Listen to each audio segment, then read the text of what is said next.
حضرت عمر رضی اللہ تعالی عنہ تشریف فرما تھے اپنے دربار میں، تو ایک صاحب آئے اور کہا یا عمر لا تنسا موتک، عمر اپنی موت کو نہیں بھولنا۔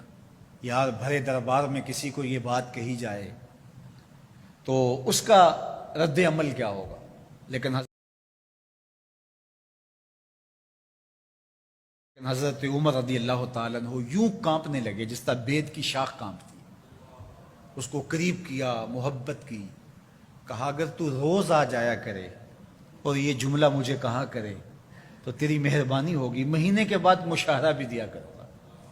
روز آتا ہے، بھری مجلس میں کہتا ہے عمر موت کو نہیں بھولنا۔ ایک دن وہ آیا، آپ نے اسے بلایا، محبت کی اور اس کو مشاہرہ دیا اور الوداع کہنا چاہا تو اس نے کہا کہ میرے سے کوئی گستاخی ہو گئی؟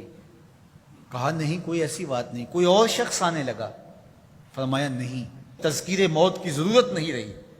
فرمایا نہیں، ایسی بھی کوئی بات نہیں۔ تو پھر مجھے چھٹی کیوں دی جا رہی ہے؟ تو حضرت عمر رضی اللہ تعالیٰ عنہ رو پڑے، داڑھی پہ ہاتھ رکھا، ایک بال الگ کیا، کہا یہ دیکھ میری داڑھی میں سفید بال آ گیا، اب تیرے آنے کی ضرورت نہیں ہے، یہ بال ہی مجھے موت یاد کرواتا رہے۔ ہماری تو پوری داڑھی بھی سفید ہو جائے نا۔ میاں صاحب بولے ہڈیاں کمبن گوڈے کھڑکن تے اڑ گیا لک تیرا، ہڈیاں کمبن گوڈے کھڑکن تے اڑ گیا لک تیرا، اجے بھی بدیوں باز نہ آئیں جیو مرد دلیرا، فما اسورہم علی النار۔ اللہ قرآن مجید میں فرماتا ہے لوگوں کا آگ پر کتنا حوصلہ ہے، کتنی ڈٹائی سے، دلیری سے کہہ دیتے ہیں یہ جہاں مٹھا اگلا کس نے ڈٹھا۔ جب ہم کسی کے جنازے کو کندھا دیتے تو ہم سمجھتے ہیں اسی کے جنازے کو کندھا دیا، یہ نہیں سوچتے کہ یہ وقت ہمارے اوپر بھی آنے والا ہے۔ خیر کنے فلاں و غنیمت شمار عمر، زاں کے بیشتر بانگ برآیت کہ فلاں نماز۔ شیخ سعدی فرماتے ہیں کہ اے صاحب نیکی کر لے اور غنیمت شمار کر اس عمر کو، اس سے قبل کہ تیرے لیے بھی اعلان ہو جائے کہ فلاں بھی چلا گیا۔ پہلے تو سپیکروں میں اعلان ہوتا تھا، فیس بک پہ خبر آتی ہے فلاں بھی چلا گیا، فلاں بھی چلا گیا۔ اس سے قبل کہ یہ آواز آ جائے، یہ اعلان ہو جائے، یہ خبر مشتہر ہو جائے کہ فلاں بھی چلا گیا، تو یہ خبر آنے والی ہے، آج نہیں تو کل، کل نہیں تو پرسوں۔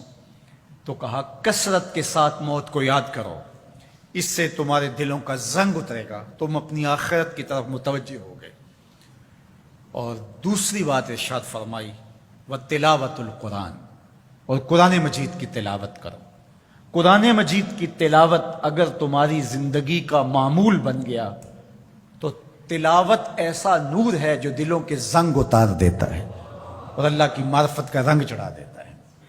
اس لیے دو چیزیں دلوں کے زنگ اتارتی ہیں، ایک کثرت کے ساتھ موت کو یاد، اس کے لیے کوئی نصاب نہیں پڑھنا پڑتا، کسی کے پاس جا کے بیٹھنا نہیں پڑتا، یہ خاموش مبلغ ہے، اس مبلغ کو سننے کے لیے سفر کر کے نہیں جانا پڑتا، اس کو کسی ٹیپ ریکارڈر کے اندر محفوظ کر کے کان کے ساتھ نہیں لگانا پڑتا، کوئی بٹن آن نہیں کرنا پڑتا، اب لائٹ ہے اب سن سکوں گا، اب لائٹ چلی گئی اب نہیں سن سکوں گا، اس کے لیے کوئی وقت متعین اور مقرر نہیں ہے۔ یہ ایسا مبلغ ہے، یہ خاموش واعظ ہے، جب چاہو اس کو سن سکتے ہو۔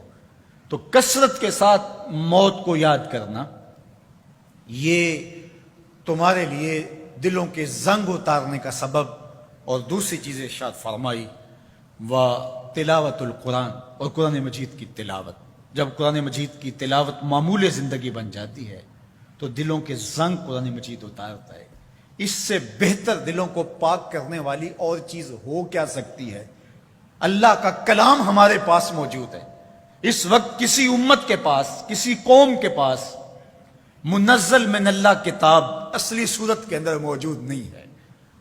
تحریف راہ پا گئی، لوگوں نے کتابوں کے اندر اپنی خواہشات کو شامل کر دیا، مشکل چیزیں نکال دی، ان کے اندر بہت گڑبڑ کر دی، لیکن قرآن مجید کسی زیر اور زبر کے تغیر کے بغیر صدیوں قبل جو سینہ محمد صلی اللہ علیہ وسلم پہ نازل ہوئی تھی آج بھی اسی طرح موجود ہے۔ ایک زیر اور زبر کا فرق بھی نہیں ہے۔ یہ ایک یقین ہمارے ساتھ جڑا ہوا ہوتا ہے کہ یہ ہمارے رب کا کلام ہے، یہ ہمارے محبوب کریم کے سینہ انور پہ اترا تھا، یہ اس کتاب کا اعزاز ہے۔ تو کہا کہ اس کتاب کی کثرت کے ساتھ تلاوت کرو، تمہارے